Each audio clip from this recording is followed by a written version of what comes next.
এক মিনিটের এই ভিডিওতে আমরা অস্ট্রেলিয়ান ওপেন 2024-এর বিজয়ীদের সম্বন্ধে জেনে নেব। মেন সিঙ্গেলসে জয়ী হয়েছেন জ্যানিক সিনার। উইমেন সিঙ্গেলসে জিতেছেন এরিয়ানা সাবালেঙ্কা।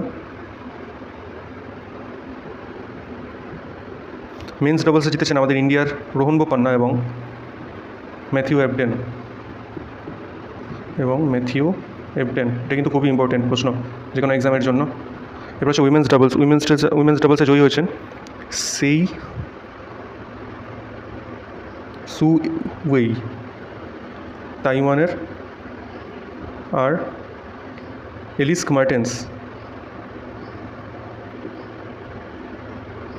এবং মিক্সড ডাবলসে জয়ী হয়েছেন এই সেম জোন সেই সুওয়েই আর জেন জেলেন্সকি।